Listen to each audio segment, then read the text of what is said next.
Welcome back to another episode of The Conscious Artist, a safe space for conversations around mental health awareness for musicians, artists, and all human beings.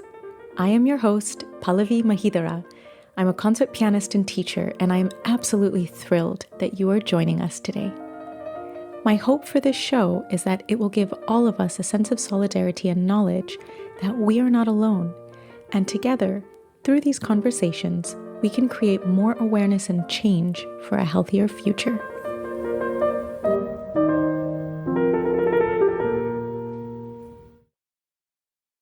Today's conversation is one I've wanted to have since February 2022. My guest today, a fellow pianist, a former pupil of Bashkirov, and a dear friend, has been traveling, performing, and having the typical, so to say, artist's career. But as many of us know, it's not all glitter and glamour. The artist's life can be a lonely one, and learning to cope with those difficulties is one of life's biggest challenges. I'm grateful to my guest today for being willing to have some of these hard conversations. So without further ado, please join me in welcoming my dear friend and colleague, Denis Kozhukhin, to The Conscious Artist. Denis, thank you so much for being here with us today. My big pleasure. Thank you. In our many conversations, we've covered such a range of topics that I honestly didn't know how to narrow down what to focus on today. But there are a few specific things, especially some specific hardships you've had to face, that I'd love to speak with you about if you feel comfortable. I think the most pressing issue, which unfortunately doesn't seem to be changing, is the matter of self-exile.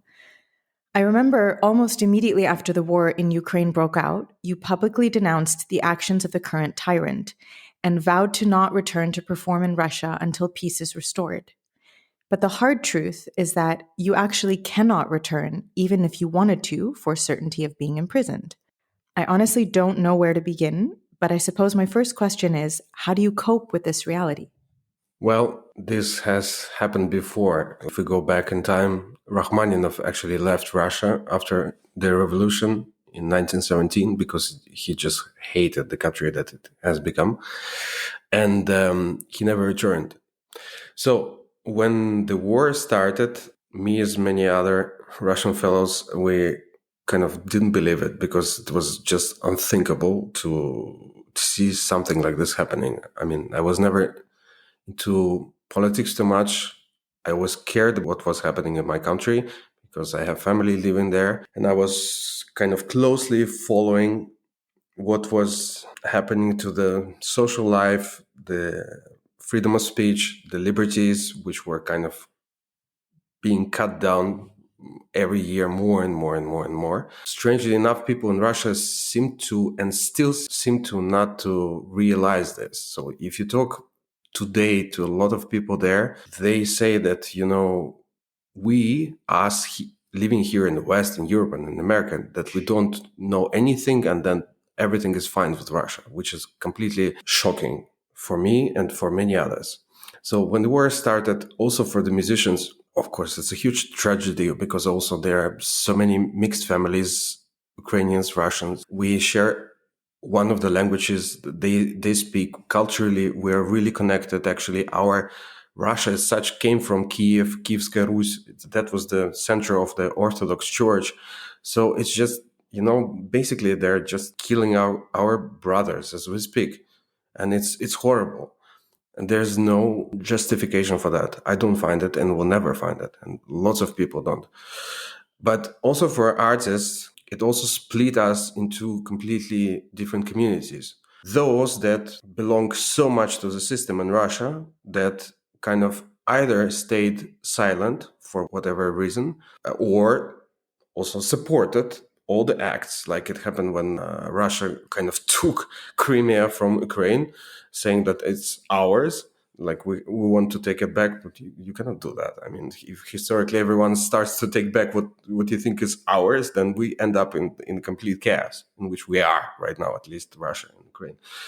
So those artists now, they're banned everywhere in the West, and they hardly can perform. What is unfair, and I find it unfair, very unfair, is that lots of them who live in Russia but were never political, were never supporting the regime, were never supporting of these horrible actions of the government, they're also banned simply by the fact they are Russians and they live in Russia. And when people here in Europe, they say, why don't you say out loud that you are against it and you don't support the actions? Well, now in Russia, it's simply dangerous, as you said.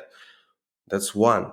Second, they have their parents, their kids, their life there. So just you cannot say that, because simply your life will be taken away. And this is happening. Their lives destroyed as we speak by simply some posts on Facebook, on Instagram. It's so easy now in Russia to, you get out on the street with just a piece of paper, blank paper, white paper, and you're immediately taken away by the police. You're arrested, because that's already an act of aggression towards whatever they think is the government, or the truth, or whatever. So those artists, there are some who are supporting the actions of my country. It's their choice, but I detest that. But I understand those who are silent simply because they cannot speak. And it's very easy to say, well, leave Russia, go abroad, start a new life. With parents there, with kids, with schools, with everything, it's impossible.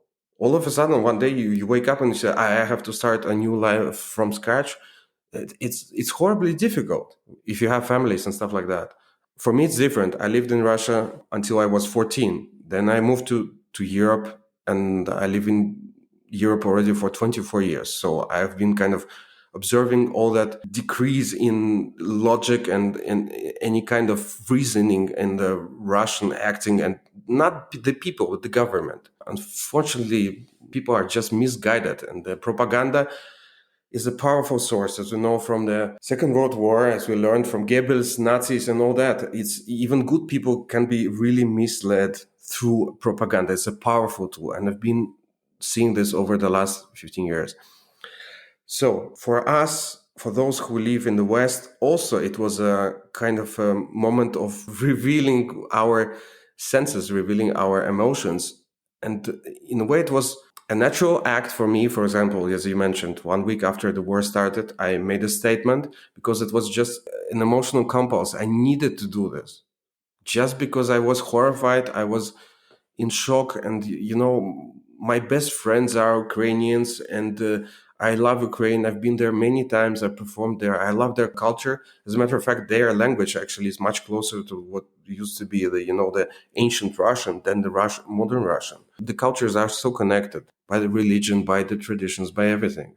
But then every musician was kind of forced to choose a side, which is really unfair, because most of us, I kind of followed the politics, but I know a lot of colleagues who have no idea about the politics.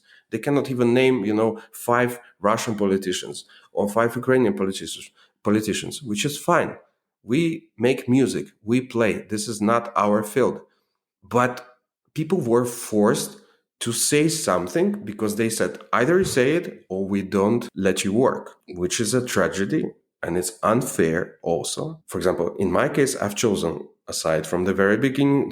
Side sounds horrible, but I did. Nevertheless, even with that fact, I was banned in a number of places simply by the fact I am Russian. So I don't judge them. I don't blame them. I understand it was an emotional reaction, but most of the rationally thinking people that I know understand that this was some kind of a hysteria.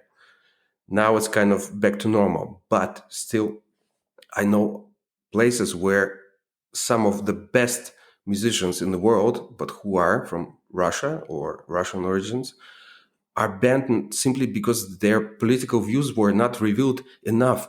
But maybe they don't even have views because they simply never follow the politics. And they, by saying, I am against war, I am for peace, is not enough for many people. And that's not fair. You have to really say, I'm against the tyrant, his regime. You have to really be very specific. And then they don't want to be. But then they're like, okay, well, then you are not aggressive enough. You cannot play here. And it's really, really, really a tragedy, because culture should be never mixed with politics, with some horrible historical processes. It's the same with like the German culture when the Second World War happened. I mean, what does German culture have to do with everything the Nazis did? And even the Germans themselves nowadays, they realize it. I mean, the German culture is fantastic. Russian culture also. The government has nothing to do. As I say, like for me, Russia is my patria, but there's a difference between being like a patria as a country and a state. And right now, it's a horrible state. It's a horrible, and I hope they will just be removed and this will be finished soon. First of all, thank you for your honesty and vulnerability, because I know that this is a really hard topic and I know it's a heavy topic, and there's so many layers to everything that you've spoken about. I remember when all of this started happening last year, so many of my Russian colleagues were posting about being banned from or being canceled from this concert, being replaced here, being uninvited there. Again, like you said, simply because of their passport or their race. And exactly what you said, the people that are still living in Russia, like you as someone who's been living outside, making an explicit statement, you cannot go back.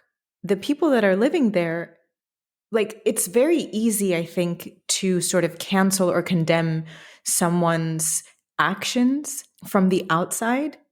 But very often, I think we're quick as human beings and as a society to assign blame without any sort of compassion or empathy for what are all the layers that exist in someone making a certain decision. And like you say, if someone's living there and they have their children there, they have their parents there, they have their siblings there, they have their grandparents maybe, you can't move an entire 20-person family. And then what about all the friends you're connected to? And then what about all those friends? And as I think we all know, it's not a matter of one person. If one person speaks out, first of all, it's not only the safety of their life that's at risk, but of everyone they're connected to. And that's like, how can anyone make a judgment on that from the outside, from the safety and comfort of their own home in the West?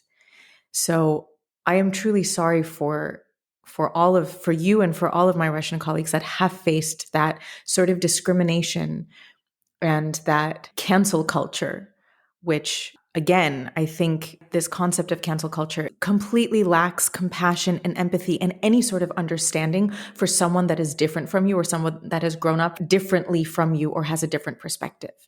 We're seeing the same thing now in, for example, the war between Israel and Palestine. If they're not posting something in support of Israel, then they're anti Semitic. If they're not posting something in support of Palestinians, then they're racist and want to wipe out another culture and race. It's actually been really difficult for me, and I have nothing to do with either of these cultures. I have nothing to do with the war in Russia and Ukraine. I have nothing to do with the war in Armenia and Azerbaijan. But I have friends in every single one of those countries. I have friends from every single one of those countries, friends and colleagues. And in no way do I want to alienate anyone. So even for me, someone who is so far removed, I don't even know what to say. And so for me, I've been trying to be really careful, even on my own social media.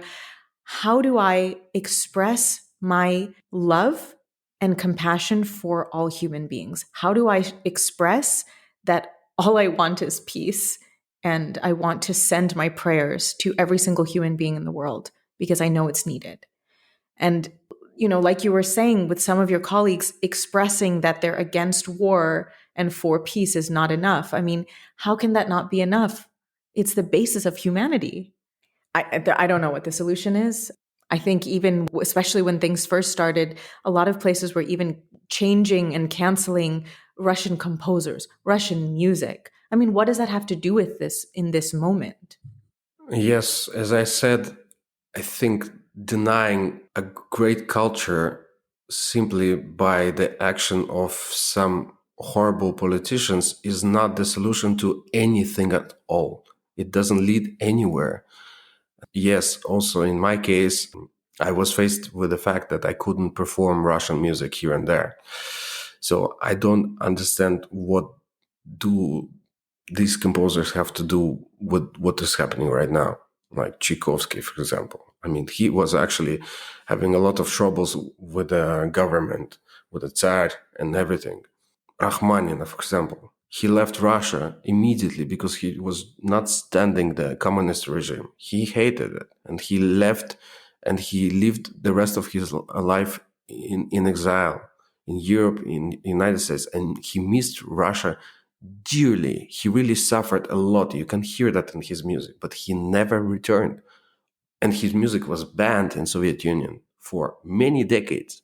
But so why nowadays can't I play Rachmaninoff? Why? I don't understand. For me, this is the same thing. I don't want to compare, but Nazis were burning books on the streets of philosophers and stuff like that. But the culture is just completely aside of everything that is happening.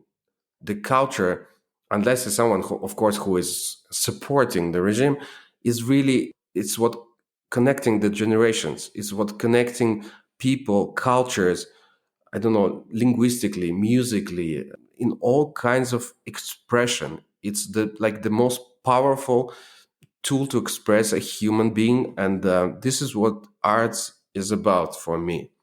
Now, this cancel culture, as you said, in my case, I had a few cancellations, but that's fine. I'm a grown up, I have my professional life quite stable. I have performances, so it's fine. But I was completely shocked when I learned that there was a violin competition. And I learned that youngsters, like young people, were just kicked out of the competition in the middle of it. And like some of those, they were already in the finals, but then they were said like, okay, you're Russian, you're not playing. How can you do that? I know I played competitions myself. You prepare for years for that. And maybe that's your chance to open your big door for your, what they call career. And all of a sudden you're just said, okay, you're Russian, you're out. It's a trauma. It's horrible. How can you do that to young people? How can you deny the future to them just by the fact that whoever, they don't even know the names of the people who started the war, just by their blood. This is horrific. I think now things are kind of calming down a little bit, but I admire the courage of other colleagues who also, they said, I'm not going to do anything in Russia. And I know conductors who gave up their posts and I mean, it's a big thing.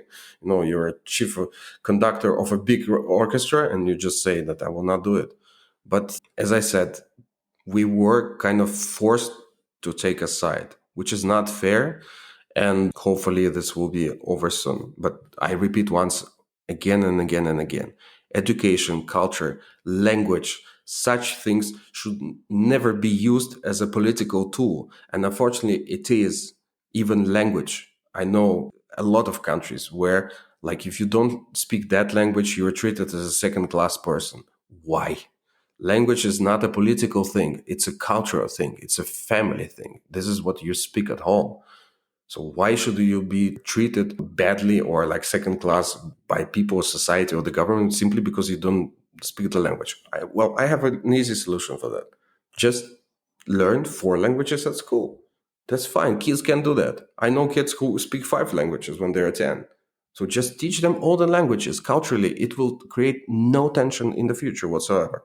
Unfortunately, humanity never learns. And the fact that it affects music, something so pure and something which is supposed to be uniting people, when people use it, to say group of certain composers or writers or theater players or anything as a political thing, this is just all about separation. And separation, historically speaking, never has led humanity to anything good. Sticking together is the only way to get there, because of what we see now, what you mentioned about Israel and Palestine. I also have friends everywhere. And there are magnificent projects like this West East Divan Orchestra by Daniel Barenboim, which is about that. The young people, doesn't matter if you are Jewish, Arab, Spanish, Russian, everyone just sits together and plays. Doesn't matter if you are, I don't know, Ukrainian, Russian, actually. I'm sure there will be projects like that. Unfortunately, because like we now all of a sudden have to show the world that we can actually coexist together.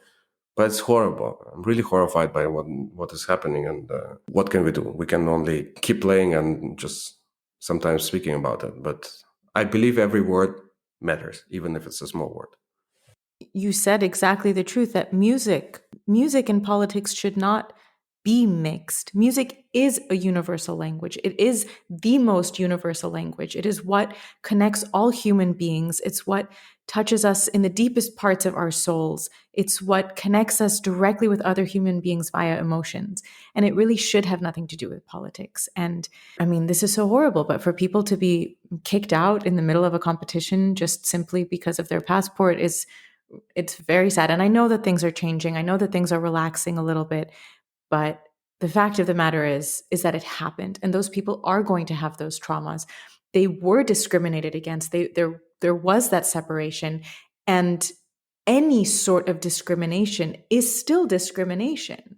It's not like, oh, well, I can discriminate against you, but you can't discriminate against that person. That's not how it works. And you mentioned Rachmaninoff, and I know that our shared dear Professor Bashkirov also had some issues with Russia, the Soviet Union, and wasn't actually allowed to leave for some years.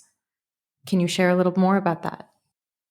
Yeah, our dear Professor Bashkirov was actually, if I'm not mistaken, denied the possibility to leave Soviet Union for something like 9 years because of simply being too free-minded, I would say. And this is what is happening right now in Russia again. Like it goes in circles, and it's horrible because, obviously it was this Soviet Union, this communist experiment took decades and decades. Then the perestroika came, and everyone hoped it was a better life, and it was. It took like a decade to kind of settle down because the historical processes, they don't happen overnight. They take a long time. So you cannot change something, especially if you're talking about an empire. Unfortunately, I use the word empire in a negative way. Empire is something that connects countries and nations by force. Okay. So you cannot just break something like this, talking about 200 million people in one day, and then create an immediate heaven or whatever. So this is completely utopic. It doesn't exist. It takes time. And I lived that because in the 90s, I was in Russia. I kind of witnessed all that horrible hangover, all that horrible misunderstanding of a lot of people who belong to the old system and then the new generations. It was a horrible conflict. But then at the beginning of the millennium, it seemed like Russia was actually on a good way, and I believe it was for a while. Obviously, right now, a lot of even my friends will say that I'm completely wrong and I don't know what I'm talking about. Because also, and I always said that, even when the war started, that one thing is to live in a country and to witness the processes, social processes, political processes, cultural evolution, or whatever. Another thing is to live outside. So it's very different. Even now, I realize I should be very careful about what I say because I don't live there. But on the other hand, I believe if you are inside the system, you're so integrated in the sort of the same matrix that sometimes you're a little bit blind because you don't realize. And that's where propaganda is really doing its great job.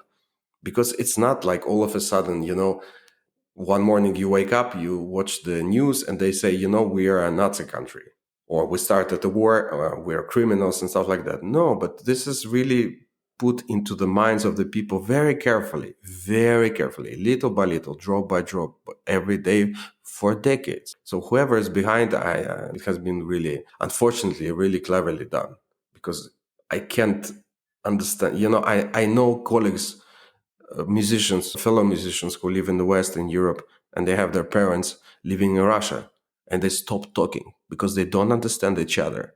Iron curtain, whatever they called it, well, it's there, but it's not because people cannot travel out and in. Obviously, now to leave Russia and there's no connection with Europe, but you still can come here. But intellectually speaking, culturally speaking, It's like a psychological iron curtain in a way, right? yeah, absolutely. Absolutely. It's just people don't understand each other, even inside families, inside couples. So it's like you're trying to talk to someone in an alien language. They know what you're saying, you know what they're saying, but you don't believe each other. They believe you're wrong, I believe they're wrong. Who is right? Well, in my strong opinion, in this case, I know who's wrong. I know who started this horror. And so I have no doubts about that. And whatever they say, I also had some diplomat friends criticizing me publicly on, like, under my post on Facebook, like saying that I have no idea and trying to justify that. Obviously, historical processes are not black and white. It's never good and bad. But in some cases, yes, you clearly can see what is bad. And people are just being blinded, used, and coming back to musicians is the same. Musicians are public persons. So I believe that when we go on stage, when we speak in a conversation like this, or we go for an interview on TV or newspapers, it's like a tribune. We make our little speech, so we also contribute. So maybe it's not like millions of people who are listening to us, like in case of politicians, but maybe thousands, maybe hundreds. But it makes a difference. So it's a responsibility that unfortunately was kind of put upon us. And as I said, a lot of people didn't want it, me included. Like, I would never like to talk about these things. I would rather conversate now about Chekhov, Dostoevsky, Bulgakov, I don't know, Mark Chagall, just arts. But unfortunately, we have to. But artists are not separated from historical process. We go with them. And I think culture is one of the powerful tools. Arts is a powerful tool to kind of speak, to try to convince people, to say that even me now, like, even though I cannot play, I don't know, Russian music in some countries, but everywhere else I play it. And I'm really impressed with how some countries reacted to this, and they didn't do this cancel culture. So I think it's like a personal choice of some organizers or promoters, which I respect. Okay, they have their sponsors. People are really careful with their decisions, and they rather stay away from everything that it might be dangerous or potentially problematic for them, because it's all about money, budget. Okay, of course, culture needs money, needs, Mozart also needed to eat, Beethoven as well. So, okay. But some countries, which Russia historically had a horrible relationship, I had no problem being there and performing there. Having said that, I also have the luxury, and I mean, I live in Europe for 24 years, so I also have a European passport. But my other colleagues unfortunately suffered a lot, because in some countries simply the entire tours had to be cancelled because the the diplomatic system is simply denying issuing visas because just of their Russian passport. So this is destroying careers, this is destroying lives, and especially after the horror of COVID we all went through, and we thought like finally we can breathe at ease. For them, I feel sorry, and I think it shouldn't be like that. Yeah, COVID was another thing. My goodness. It feels like every year there's just more and more apocalyptic tragedies that keep coming. And I'm laughing because otherwise I'll just cry. I don't know what else to say. I don't know how to deal with it. But going to COVID, actually, as a performing and traveling artist, like many of our colleagues, for sometimes even months, we had no work, or we were just doing some things online. I don't know. For me, for example, I think my longest stint without concerts was 8 months. During that time, I was at home during lockdown anyway for some of it. And what was able to sustain me, thankfully, was teaching, like financially, but also mentally. At least I was doing something and I was teaching online. How did you handle dealing with COVID as a performing artist? Because again, like, we're so used to being on the road all the time, which, by the way, gets really lonely. All of a sudden that stopped. And then all of a sudden we were at home, and all of a sudden we had all this free time. And then it started to feel, I remember in the beginning, so many of my colleagues started to do like all of these like online concerts and online projects. And while I was extremely impressed with them, I was also feeling exhausted watching everything they were doing, because for the first time in my life, I felt like we were being given permission to pause and just like take a break. So I'm just curious, what was your experience like, and how did you sort of deal with all the changes that ensued? I think the experience was different for each and every one of us, of course. Your experience is your experience. My experience was my experience. My experience was rather something what you described. At first, it was a complete shock on a physiological level. Just the fact we couldn't travel, and because traveling is basically the essential part of our work, and just not being able even to take a bus, a car, a flight was already like, I was not used to be at home for 3 months without doing anything. I mean, I'm saying trivial things, but for me, yes, somehow, a human being somehow gets used to many things and, to many layers and levels of survival. We have our comfort now, but if tomorrow, God forbid, we're faced with something, we still will leave and we'll get used to that. Humans are very adaptable, no?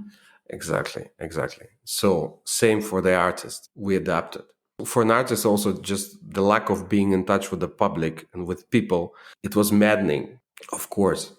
This is why I understand some colleagues who were literally, giving concerts on a daily basis from their homes and sharing, and that's wonderful. And somehow for me, it was actually a revelation. All of a sudden, I discovered a new life. I still was, studying scores, doing some arrangements, planning programs and practicing, but I kind of, at some point, I calmed down and I said, like, okay, well, this is what there is. And I discovered also just being free from travels can be a positive thing.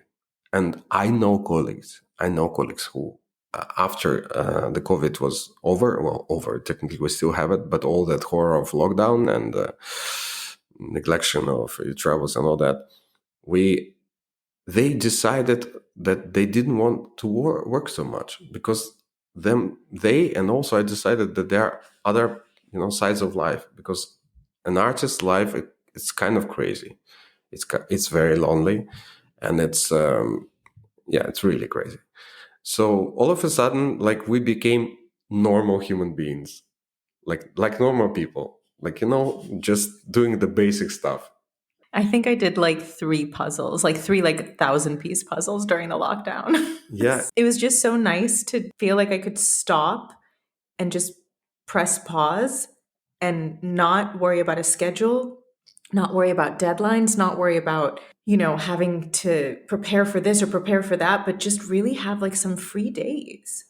It was so peaceful in a way, which sounds very contradictory and ironic based on what was happening on the outside. I mean, I didn't leave my house for 2 months. That was also traumatic in some way. But somehow on the inside, it felt like, yeah, exactly that like we could actually look inside and ask ourselves if the way we have been living our lives is the way we want to keep living them. yeah, I completely agree. All of a sudden, we didn't depend on our agendas anymore, because what is artist life? It's waking up in the morning, you open your agenda, and flight, taxi, concert hall, rehearsal, dinner afterwards with the sponsors, flight, next thing, and it's like it goes on and on and on and on. And all of a sudden, there was no agenda, which, as I said at first, and also, I mean, I don't want to sound too positive, because, like, financially speaking, to a lot of our colleagues, it was a horror, because some of us, we were like better prepared for this, but people who didn't have savings, it was hell, really hell. Also depending on the country you lived in, because some countries, like very developed countries, they helped, but some didn't. I had many friends in the US that, especially like orchestral musicians, they started doing degrees in completely other fields and like leaving music entirely for a year or a year and a half, even. Yeah, absolutely. So, like, this pandemic showed us that being an artist is a very fragile profession, because in these turbulent times, humanity needs engineers, doctors, scientists above all. And this is, I think, the science, everyone agrees, took a huge step forward in terms of research and all that because of COVID and all that. Unfortunately, at a great cost. But arts, of course, everyone needs arts. But when, people are dying around, you're not thinking about going to a concert or to a museum. Of course, people listen to music because music is healing. Actually, scientifically, it's proved that it is healing and it can do miracles. So people were doing that. But yeah, incredibly enough, in my case, some countries kept going. Spain, one of them, Sweden, back then Russia, because in Russia no one believed there's even a virus. They were saying like, what? COVID? Come on, don't be stupid. It was completely horrible. But every country, it was a chaos, as we know.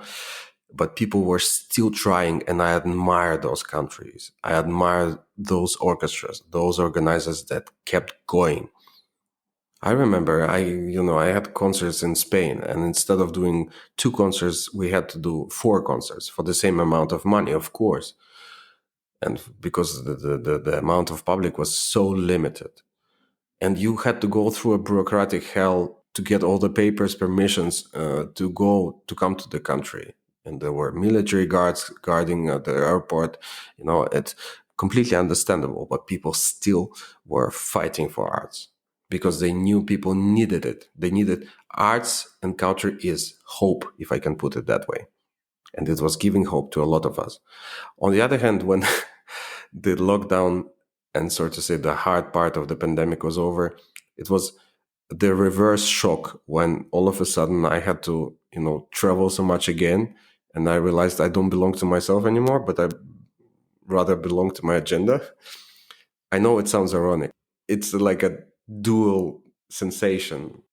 Yeah, but it's exactly what I said, that like all of a sudden we started to realize maybe there were some things that were part of our maybe automatic functioning, or we were just on autopilot in some ways before the pandemic. I know this happened for me. Okay, I've spoken about this many times on the podcast. Like I had some things that I went through in 2020 that led me to therapy that like really changed my outlook on many things in my life and how I wanted to lead my life in order to feel that I'm one, leading it from a place of authenticity and being genuine and real to myself and what feels right for me. But two, also like, how can I contribute in a better way to the world? And whether it's through performing or whether it's through this podcast or teaching or whatever it is, but it was a wake-up call in some way. How did you used to cope with sort of the constant traveling, waking up in different beds, not knowing where you are, having huge amounts of repertoire, having to be on all the time before COVID? And how do you deal with that now? Well, I'd say that to cope with this kind of life schedule, crazy agenda, it's a little bit like to swim or to ride a bicycle. So once you know it, once you know how to do it, even if you have a break, even for years, then you can go back to it. It takes an effort. It's a bit strange at first.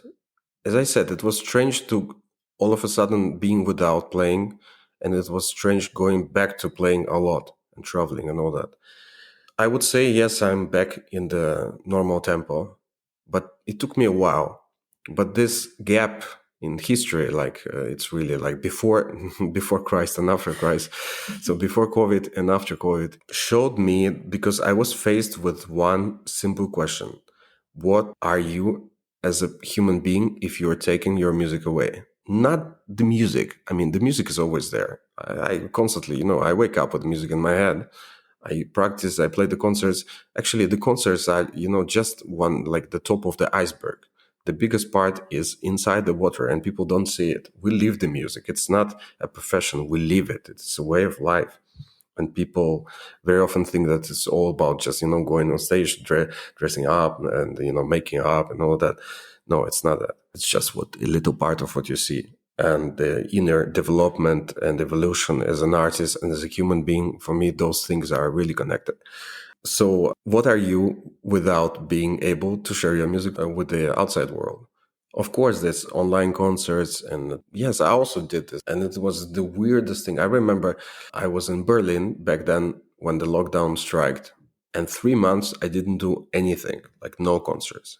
Then all of a sudden, the rules changed a little bit, and we were allowed to have a chamber festival, a chamber music festival, with real people, not robots, not holograms, with of course restrictions and distances and tests every like twice a day and stuff like that. And I cannot forget the feeling of that first day of the rehearsals when I went there with all the restrictions, masks, of course, gloves and stuff like that. But just being around people, it was overwhelming. It was shocking. It showed me one simple truth, that a human being is not meant to be alone. We are meant to be around our species. It was not a cultural thing. It was just something genetic, something genuine, something from evolution or whatever. We couldn't hug each other, obviously. We couldn't kiss each other because we knew we were danger to each other. But just being around people. We played for cameras, no public. Weird, but it was absolutely incredible, like in a good way and also in a bad way. So yes, I discovered that actually there's life beyond music. And although music is in me, there are other sides of life, and I understand why people want to educate themselves in other stuff. I completely understand that because it's normal. So it's also an instinct of survival.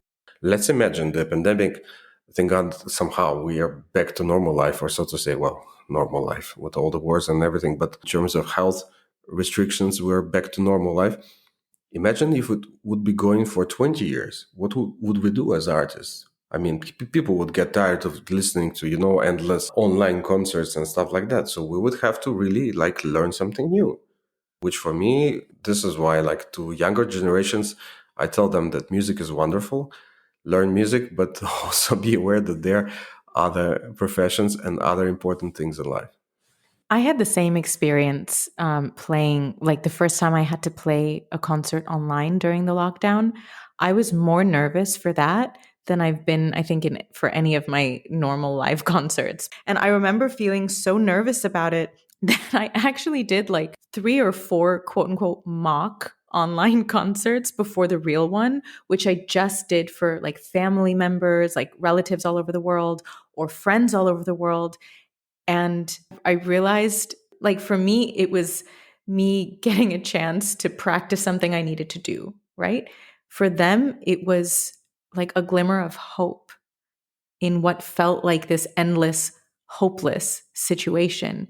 And for them, it was like I was willing to share a part of myself, a part of something that means a lot to me with them, making the time for that.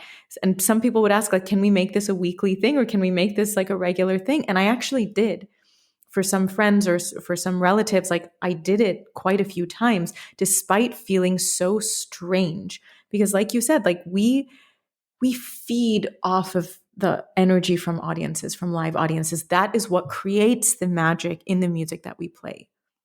The music is magic, yes, but the magic comes out of the fact that music is alive. And without a live energy, it falls flat. For me, in my old fashioned brain, music and this kind of form of technology don't really mix at the same time. I'm very aware of the fact that because of modern technology, my relatives in India could be listening to me play online during the pandemic, or I don't know, somewhere in Hungary with a live stream. And how special is that? About technology, there's also something that I really want to chat with you about briefly before we wrap up, which is about the whole stigma of playing with an iPad or playing with score versus playing by memory. And this kind of ties back to sort of your schedule and how you are traveling so much. You have like a huge amount of repertoire. You have to be on all the time. I don't even know when you have time to practice. How do you deal with that? How are you able to keep things in your fingers? How are you able to keep things in your brain? I know that you do often play with the score in certain situations. What is your take on all of this? Okay, a very interesting and indeed important topic. I would have to start a little bit in the past. If we go back to Mozart times, Actually, it was completely normal and accepted to play from music. As a matter of fact, it was seemed as bad taste and a little bit being disrespectful towards other composers if you played their music by heart, because that would mean you would improvise. So the only thing, I mean, you could play your own music without the score and improvise your own cadences, stuff like that. But if you played others' music, you should, stick to the score. And the best way to stick to the score is just having the score in front of you. Then things have changed after two wonderful musicians, which were Franz Liszt and Clara Schumann. Franz Liszt had a huge repertoire, and he started to play everything without music in front of him.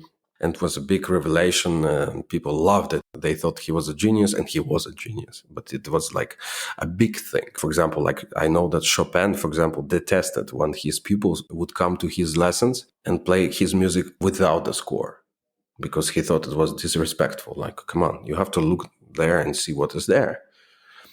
Another one who contributed in a good or a bad way was Clara Schumann.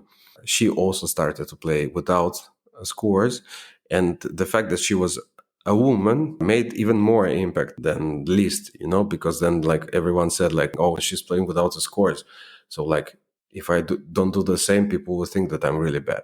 So somehow this historically changed. I always believed it's really unfair towards the pianist, because let me just draw a simple example. Let's take a violinist. Now it's, an evening, and then I get a call from someone saying, I have to perform tomorrow evening Brahms sonata, which I haven't played for 10 years.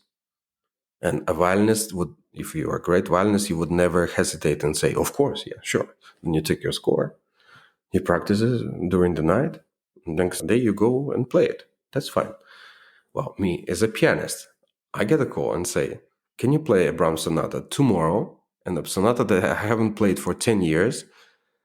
Well, there are pieces which I could do by memory, a lot of pieces, but many pieces also not. So I would be kind of obliged to say, no, I'm sorry, because I can practice it during the night and I can play it. But to dig out something which you haven't played for 10 years on the piano, also we have thousands of notes. It's not just one line. I'm sorry for my dear colleagues, other instrumentalists, but it's the truth. So it's more complicated. And if you don't have the score, basically, you cannot do it. Is that fair? I don't find that fair. I admire people. Like one of your guests, Andrushev, is like one of the examples of a completely incredible computer brain, person who remembers everything and plays everything by heart, and doesn't matter, the decade or the place, everything. It's insane. There are others like Daniel Barenboim, but these are geniuses. These are exceptions. I knew a lot of top artists who really struggled with memory, and who some people can learn a piece in one day by memory. Some people it would take maybe weeks and even months, and that's normal. It's just our memory is different. Even if you're a genius musician, doesn't mean that you play one phrase and immediately it's in the head. It's very personal. But unlike the other instruments and also conductors, we were historically just taking away this right to perform with the score.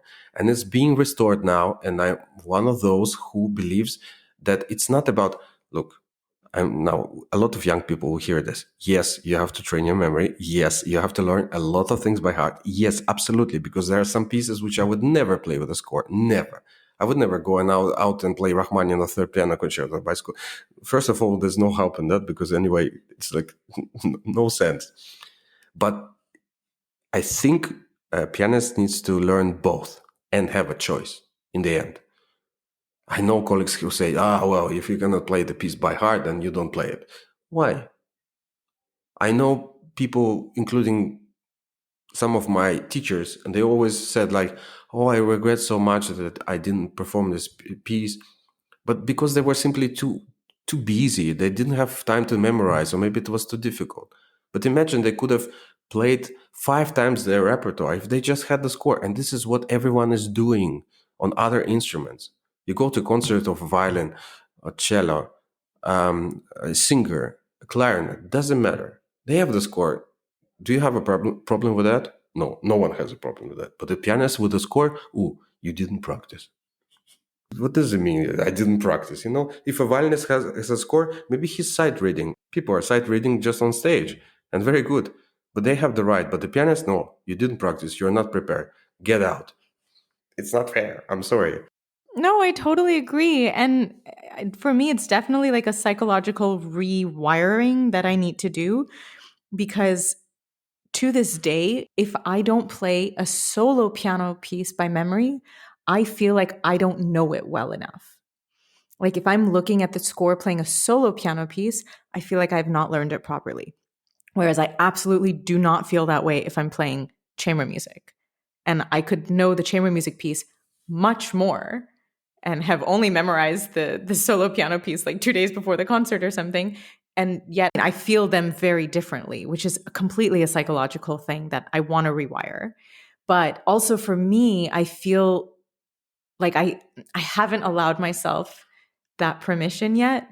Also because I don't use an iPad. I get headaches looking at the screen for too long. Plus, I'm again old-fashioned and I like to like touch the paper and like write down with my pencil and erase it and whatever. And I know you can do all of that with the iPad, but I don't know. It doesn't feel right with the music that I'm playing. I don't feel the connection with the music. Again, all psychological things, all completely changeable, all completely rewirable. But so for me, I find it sort of harder to break that barrier. I totally agree with you. I think it's very unfair that we're expected to play by memory, having like 100 times more notes than most instruments and using all 10 of our fingers.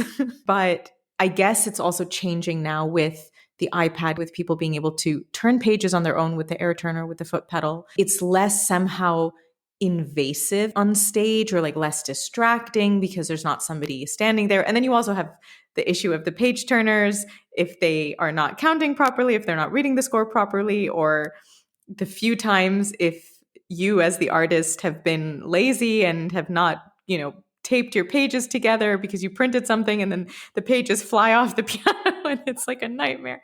So there's all these sort of external factors that can go into it. But I do agree with you that I think the stigma should be broken. Also, like, I don't know, as I get older, and I'm not old, I'm young, but as I get older, I feel the difference in my memory. And it is something like to be trained. Memory is something to be trained for sure. But some people, like you mentioned, Sir Andras Schiff, some people are blessed with an incredible memory. And also with our constant use of technology, with the ability to look up any information in 2 seconds or 5 seconds, Google or ChatGPT or whatever, we're also as a society allowing our brains to become lazier and lazier and like retain less information. And our attention span is actually shorter little by little, but over time, it's really becoming shorter and shorter. And so yes, with music, like the ability to be able to memorize, the ability to be able to play in classical music pieces that are 30, 40 minutes long without a break, that's a really great training. So yes, to all of my students listening, to all the young artists listening, it's still important to practice and to train your brain, to memorize, to work on these things, because it's just a really beneficial tool and skill to have. But going back to the stigma, yes, I am glad that it's changing. I am glad that we're able to hopefully reshape what is accepted in our world. But in any case, Denis, thank you so much for being here. Thank you so much for chatting with us today. I know there were some really heavy topics that we covered, but I truly, truly, truly thank you for your willingness to share, your vulnerability, and your courage. So thank you for being here. Thank you for asking those very important questions. So I was happy to answer them. Thank you all so much for listening. I am truly grateful for the support from each and every one of you. If you would like to submit any questions or topics for us to address on the show, you can send us a message on our Instagram page @ConsciousArtistPodcast. Help us to spread more awareness by sharing this episode with your friends, your colleagues, your teachers, and your students. And don't forget to subscribe wherever you get your podcasts. Sending you all so much love and strength to tackle this week, and we'll see you next Monday for another episode of The Conscious Artist.